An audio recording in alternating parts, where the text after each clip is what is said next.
আপনারা কি ভয় পাচ্ছেন না ঘুমায় আছেন? হ্যাঁ, ক্ষমতায় তো তিনি নাই, ক্ষমতায় তো নাই, ভয় পাচ্ছেন কারে? মুমিন ভয় পায় কারে? মুমিন কাকে ভয় করে? এই বাংলাদেশের জমিনে 16টা বছর যেভাবে আনন্দের উপরে আক্রমণ করা হয়েছে, যেভাবে বাংলার নাগরিকদের উপরে যেভাবে আক্রমণ করা হয়েছে, বাংলার নাগরিক ঠিক মতন খাইতে পারে নাই, ঠিক মতন ঘুমাইতে পারে নাই। এই বাংলাদেশের নাগরিক, আল্লাহ পাক বলছেন আল মুমিন ওয়াল মুমিন, মুমিন হলো ভাই ভাই। এই কোরআনের বাংলাদেশ চলবে মুমিনের পরিচয়, অন্য কোন পরিচয় দিয়ে বাংলাদেশ চলতে পারে না, পারে না, পারে না। এতদিন বাংলাদেশ মুমিনের পরিচয় বাংলাদেশ চলে নাই, বাংলাদেশ চলেছে পত্রলিক হিন্দুস্তানের দালালিতে বাংলাদেশ চলছে। কথা বলেন ঠিক কিনা? এই ভারতের হিন্দু কোনদিন, ভারতের হিন্দু পত্রলিক কোনদিন আমাদের বন্ধু হতে পারে না। 16টা বছর বাংলাদেশে বসবাস করে দালালি করেছে হিন্দুস্তানে, কেউ তো তাদের জায়গা দেই নাই। এক এক নেতার কাছ থেকে 1 কোটি থেকে 10 কোটি পর্যন্ত বাণিজ্যের মাধ্যমে তাদের জায়গা দেওয়া হয়েছে। কই গেল তোমার বন্ধুত্ব, ভালোবাসা কোথায় গেল? এই ভালোবাসা একমাত্র আল্লাহ ও তার রাসূলের জন্য। ভারতের পত্রলিক হিন্দুস্তান কোনদিন বাংলাদেশের বন্ধু হতে পারে না।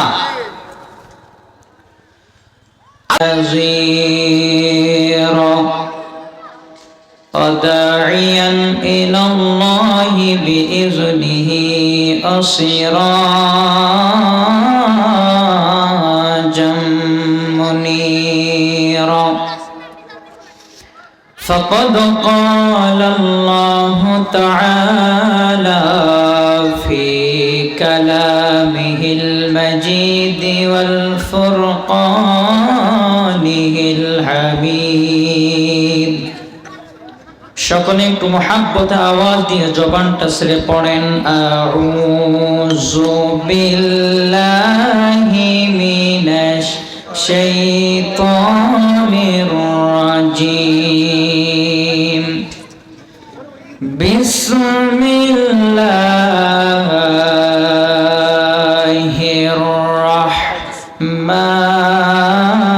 রাহমানির রাহিম قد أفلح من تزكى وذكر اسم ربه فصلى بل تؤثرون الحياة الدنيا والآخرة خير وأبقى وقال تعالى إن الله وملائكته يصلون على النبي يا أيها الذين آمنوا صلوا عليه وسلموا تسليما اللهم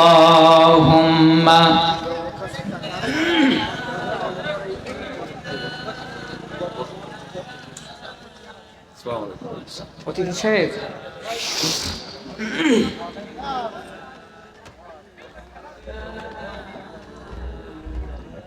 জিন্দা মানুষের মতন একটু জবান ছেড়ে পড়েন আল্লাহুম্মা সাল্লি আলা সাইয়্যিদিনা মাওলানা মুহাম্মদ ওয়া আলা আলি সাইয়্যিদিনা।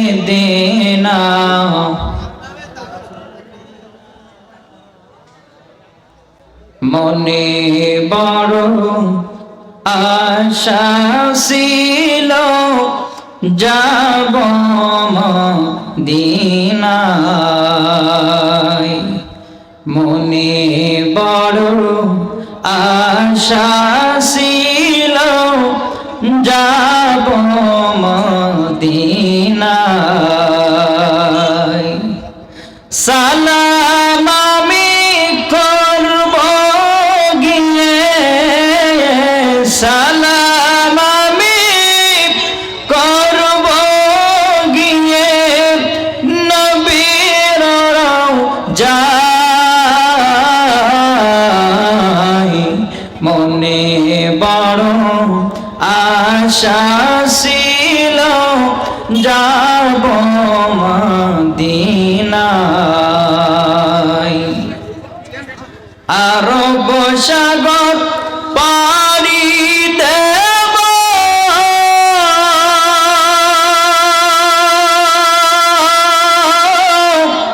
নাই কো আমার তরি, পাখি নাই রে উড়ে যাব ডানাতে ভর করে। আরব সাগর পাড়ি দেব, নাই কো আমার তরি, পাখি নাই রে উড়ে যাব ডানাতে ভর করে। আশায় আছে সম্বল নাই, আশায় আছে সম্বল নাই, করে কি উপায়, মনে বড় আশা আছে যাব মদিনায়। মোহাম্মদে আল্লাহুম্মা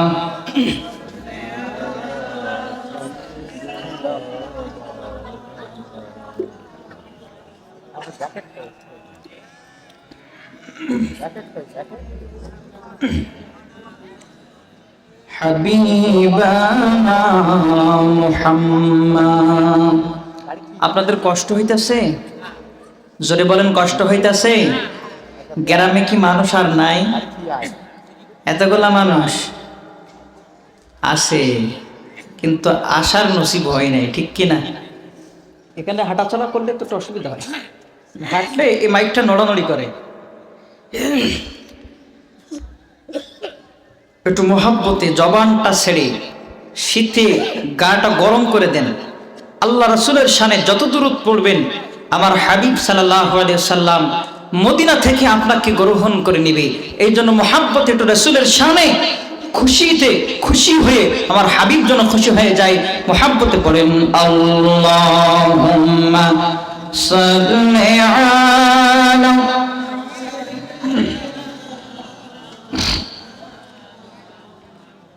وعلى علي سيدنا।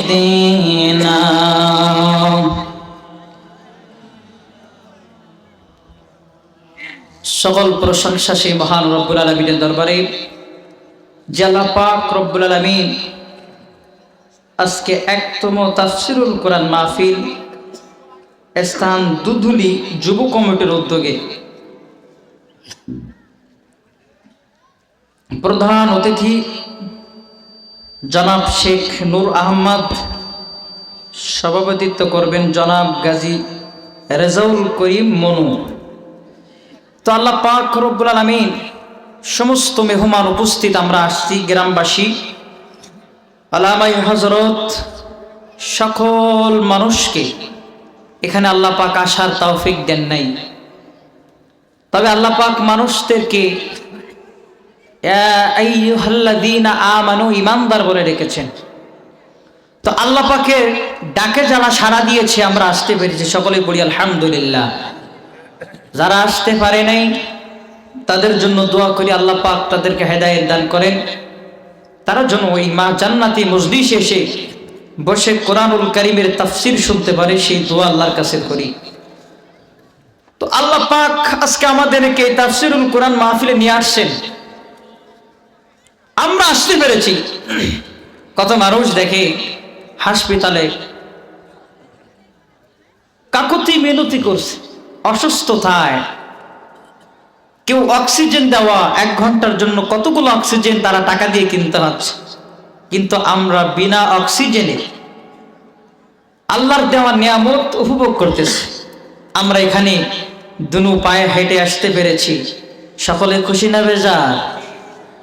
সকলে যদি খুশি হয়ে থাকি, মহান রব্বুল আলামিনের খুশিতে আমরা আমার হাবিব সাল্লাল্লাহু আলাইহি ওয়াসাল্লামের স্মরণে আমরা আল্লাহ তার রাসূলকে খুশি করতে চাই। এই জন্য অন্তর স্থল থেকে মুহাব্বতে একটু আওয়াজ দিয়ে আল্লাহ তার রাসূলকে জানিয়ে দিন, সকলে মুহাব্বতে পড়ি আলহামদুলিল্লাহ। মানুষ কিন্তু আমরা শুধু এখানে এতগুলো মানুষ না, মানুষ কিন্তু বাজারেও আছে, মানুষ কিন্তু বাজারেও আছে। তাফসীর কুরআন মাহফিলে আসার সৌভাগ্য সবার হয় না, হেদায়েতের দরজা সকলের খোলে না। তাফসীরুল কুরআন মাহফিলের শোনার সৌভাগ্য সকলের হয় না। আল্লাহ পাক রব্বুল আলামিন কুরআনুল কারীমের ভিতরে বলছেন, তোমরা যে কোরআনের মজলিস তোমরা শুনবে, এক শ্রেণীর মানুষ আছে তারাও কোরআনুল কারীমের মাহফিলে আসে, তারাও মাহফিলে এসে তারাও বলে আমরাও কোরআন মাহফিল শুনছিলাম, বাহিরে যেয়ে বলে এমনিতেই গেছিলাম। এমন মানুষ আছে না নাই? যেখানে কোরআনের কথা হয় সেই জায়গায় আসে, আবার বাহিরে যেয়ে বলে কি ও হাদিস আমরা মানি না, এমনিতেই গেছিলাম। তা যাই হোক, দীর্ঘ 16টা বছর পর আজকে এরকম কোরআনুল কারীমের মাহফিল আমরা করতে পেরেছি। এরকম একটা মাহফিল করার জন্য কত জায়গায় পারমিশন নেওয়া লাগে, আজকে এই পারমিশন নেওয়া লাগতেছে না। এই সুযোগ করে দিয়েছেন কে? জবান ছুড়ে বলেন কে? বর্তমান যুদ্ধ নীতি সেটাই বলে,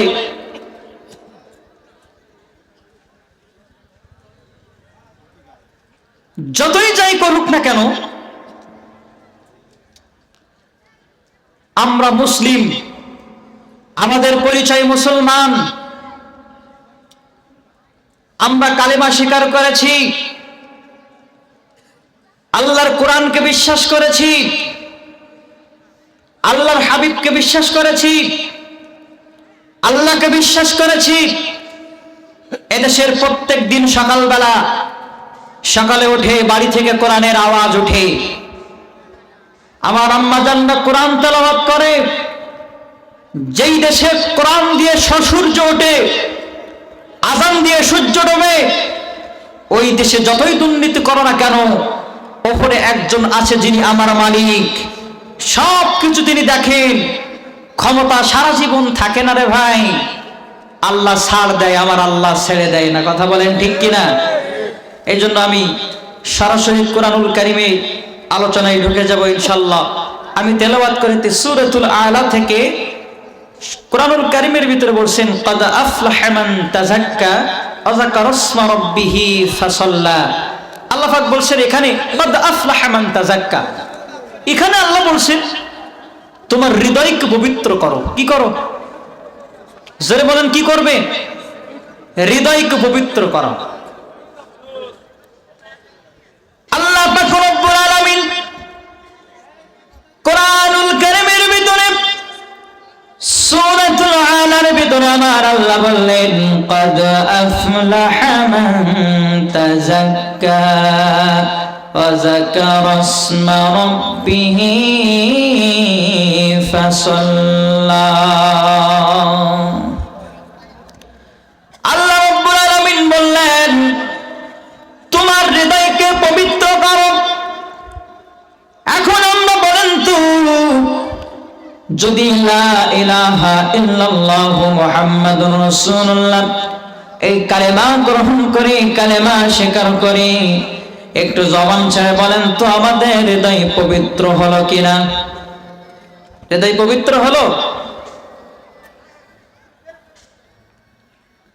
আল্লাহ রাব্বুল আলামিন এখানে হৃদয়কে পবিত্র করার কথা বলবো। যদি কোনো বান্দা হৃদয় পবিত্র করতে চায়, যদি কোনো ব্যক্তি সুদ খায়, ঘুষ খায়, জিনা ব্যভিচার করে, অন্যায়ভাবে মানুষকে হত্যা করে, জবানটা ছেড়ে বলেন তার হৃদয়কে পরিষ্কার হলো নাকি অপরিষ্কার হলো? জোরে বলেন, পরিষ্কার হলো না অপরিষ্কার হলো? অপরিষ্কার হলো। আল্লাহ পাক রব্বুল আলামিন হৃদয়কে পবিত্র কথার কথা বলেছে, আমার হৃদয়কে পবিত্র বানানোর কথা বলেছে। আমার আল্লাহ রব্বুল আলামিন বললেন, ক্বাদ আফলাহা মান তাযাক্কা। মুমিন, তোমার হৃদয়কে পবিত্র বানাও।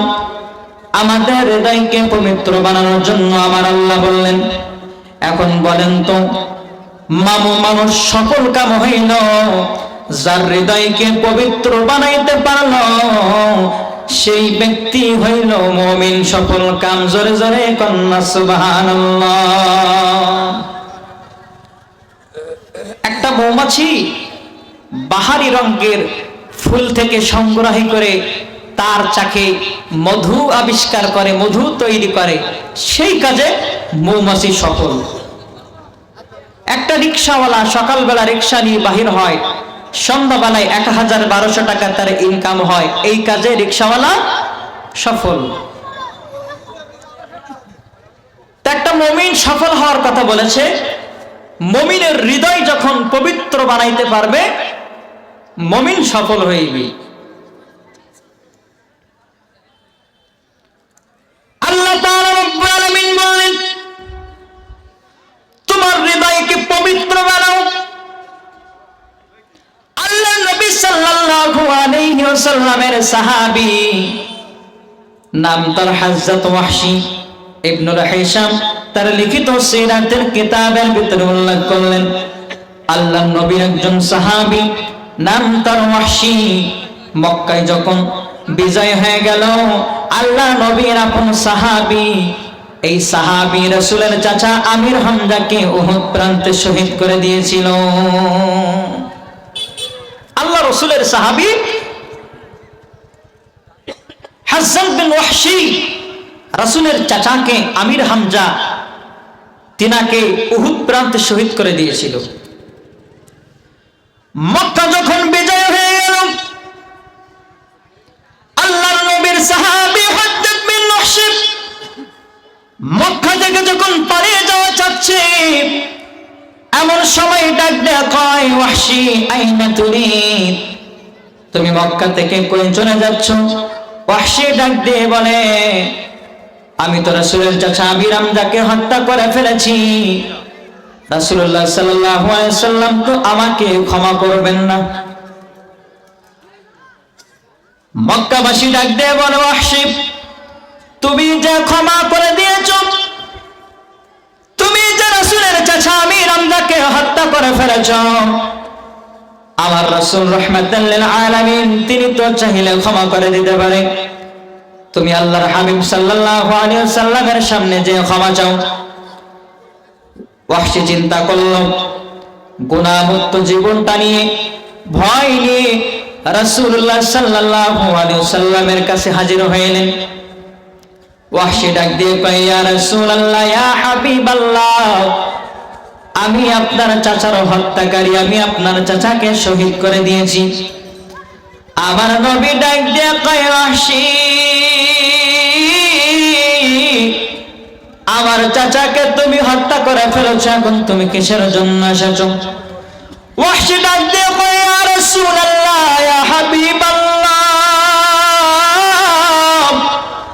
আমি আপনার চাচাকে হত্যা করে ফেলেছি, আমি ভুল করে ফেলেছি, আপনি কি আমাকে ক্ষমা করে দিবেন?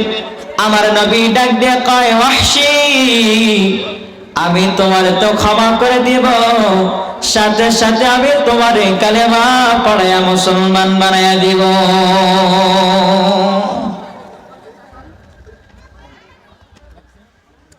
ওয়াহশী ডাক দিয়ে বলে, ইয়া রাসূলুল্লাহ, লা মুসলিমু কালামাল্লাহ, আমি তো ভুল স্বীকার করার জন্য এসেছি, আমি তো কালেমা পড়তে আসি নাই।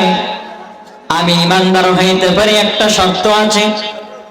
আমি যদি ইমানদার হয়, আমি যদি কালেমা পড়ি, সরাসরি আমার আল্লাহ ওহী নাজিল করে আপনারে জানায় দিবেন। যদি আমারে জানায় দেয় আমি ওয়াহশী যত অন্যায় করেছি, আমি যদি কালেমা পড়ি মুসলমান হতে পারি, আমাকে আমার আল্লাহ সম্পূর্ণরূপে আমারে ক্ষমা করে দিবেন। ইয়া রাসূলুল্লাহ, আপনার মাধ্যমে এখনই ওহী নাজিল হবে, আর এখনই আমার আল্লাহ জানায়া দিবে, এখনই আমার আল্লাহ বলে দিবে, ওয়াহশী তুমি যত গুনাহ করেছো যদি আমার কাছে তাওবা করো, আমাকে একবার তুমি মালিক বলে ডাক দাও, সমস্ত গুনাহ আমি আল্লাহ ওয়াহশী তোমারে ক্ষমা করে দিব। এমন কথা যদি আমার আল্লাহ আমারে এখনই জানিয়ে দেয়, আমি ওয়াহশী কথা দিলাম, সাথে সাথে এখনই তওবা পড়ে কালিমা পড়ে মুসলমান হয়ে যাবে। যদি বলেন না সুবহানাল্লাহ। রাসূলুল্লাহ সাল্লাল্লাহু আলাইহি ওয়াসাল্লাম বললেন, ওয়াহশী ঠিক আছে, আমি তোমার কথা গ্রহণ করে নিলাম, এখনই আমার আল্লাহ জানা দিবেন। আমার আল্লাহ বললেন, ওয়াল্লাযীনা লা ইয়াদউনা মা'আল্লাহি ইলাহান আখার ওয়া লা ইয়াকতুলুনান নাফসাল্লাতী হারামাল্লাহু ইল্লা বিল হাক্কি ওয়া লা ইয়াজনুন ومن يفعل ذلك يلقى أثاما। আল্লাহ রাব্বুল আলামিন বলেন, আমার বান্দা যদি অন্যায়ভাবে মানুষকে হত্যা করে, জিনা ব্যভিচার করে, সুদ ঘুষ অন্যের হক নষ্ট করে, শিরক কুফর করে, আমি আল্লাহ রাব্বুল আলামিন বলে দিলাম তার জন্য কঠিনদায়ক শাস্তি যন্ত্রণা। আর যদি কোনো ব্যক্তি আমি মাওলার দরবারে শিরক কুফর জিনা হত্যা ব্যভিচার যদি নাহি করে, আমি আল্লাহ তারে ক্ষমা করে দিই, আমি তারে জান্নাত দান করব। ওয়াহশী ডাক দিয়ে বলে, ইয়া রাসূলুল্লাহ, আল্লাহ রাব্বুল আলামিন বলেন, যদি কোনো ব্যক্তি শিরক কুফর জিনা ব্যভিচার অন্যায়ভাবে হত্যা করে, আল্লাহ রাব্বুল আলামিন তাকে কঠিন যন্ত্রণা শাস্তিদায়ক দিবেন। ইয়া রাসূলুল্লাহ, ইয়া হাবিবাল্লাহ, আমি তো আপনার চাচাকে হত্যা করেছি, আমি তো জিনা ব্যভিচার করেছি, আমি তো অনেক মানুষকে হত্যা করেছি। ইয়া রাসূলুল্লাহ, আমার আল্লাহ তো আমারে কঠিন শাস্তি দিবে, আমি এখনই ঈমানদার হতে পারলাম না। ইয়া রাসূলুল্লাহ, আমি এখনো ঈমানদার হতে পারলাম না, কারণ এখানে তো আল্লাহ শর্ত দিছে, যারা শিরক কুফর জিনা ব্যভিচার অন্যায়ভাবে মানুষকে হত্যা করবে, আল্লাহ পাক তাদেরকে কঠিন শাস্তি দিবে। সাথে সাথে আমার আল্লাহ রাব্বুল আলামিন আবার কুরআনুল কারীম আয়াত নাযিল করলেন। আমার আল্লাহ রাব্বুল আলামিন আবার ডাক দিয়ে বলেন, ইল্লা মান তাবা ওয়া আমানা ওয়া আমিলা আমালান সালিহান ফাউলাইকা ইউবাদদিলুল্লাহু সাইয়্যাতিহিম হাসানাত ওয়া কানাল্লাহু গফুরার রহিমা। আল্লাহ রাব্বুল আলামিন দেখতে বলে, বান্দা, আমার যদি কোনো বান্দা আমার কাছে যদি একবার তওবা করে, আমি আল্লাহ বলে দিলাম, আমার বান্দা যদি আমার কাছে ফিরে আসে, আমার কাছে তওবা করে, আমি আল্লাহ বলে দিলাম, আমি আল্লাহ তারে সমস্ত গুনাহগুলো মাফ করে দিব। আমার বান্দা যদি আমার কাছে তওবা করে আর ঈমান ও আমলের সাথে নেক আদায় করে, আমি আল্লাহ তার গুনাহগুলো ক্ষমা করে দিয়ে আমি আল্লাহ রাব্বুল আলামিন তার গুনাহের জায়গায় নেকের পাল্লা দিয়ে আমি আল্লাহ তাকে পুরা করে দিব। ওয়াহশী ডাক দিয়ে বলে, ইয়া রাসূলুল্লাহ ইন্নী আরা ফীহি শারতান। এখানে তো আল্লাহ শর্ত দিছে, এখানে তো আল্লাহ শর্ত দিছে। আমারে আল্লাহ বলছেন যদি কোনো ব্যক্তি আমার কাছে ক্ষমা চায় আমি আল্লাহ তাকে ক্ষমা করে দিব, তাকে নেক আমল করতে হবে। ইয়া রাসূলুল্লাহ ইয়া হাবিবাল্লাহ আমি তওবা করতে রাজি আছি, কিন্তু আমি নেক আমল করব এতটুকু ভরসা আমার নাই। ইয়া রাসূলুল্লাহ আমি এবারও ঈমানদার হতে পারলাম না। আল্লাহ রাব্বুল আলামিন আবারও কুরআনুল কারীমের আয়াত নাযিল করলেন। আল্লাহ তাআলা রাব্বুল আলামিন কুরআনুল কারীমের ভিতরে বলেন, ইন্নাল্লাহা লা ইয়াগফিরু আন ইউশরাকা মা দুনা যালিকা লিমান ইয়াশা।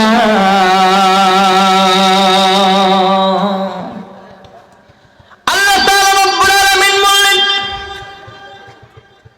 আমার বান্দা যতই গুনাহ করুক না কেন, আমার বান্দা যতই পাপ করুক না কেন, যদি আমার কাছে তওবা করে আমি আল্লাহ বলে দিলাম আমার কাছে যদি ক্ষমা চায় আমি আল্লাহ তারে তো ক্ষমা করে দিব, আমি আল্লাহ তাকে তো ক্ষমা করে দিব, আমি আল্লাহ তাকে তো ক্ষমা করে দিব। আমার কাছে চাইতে দেরি, কিন্তু আমি আল্লাহ যাকে ইচ্ছে তাকে ক্ষমা করে দিতে রাজি আছি। জোরে জোরে কন্যা সুবহানাল্লাহ।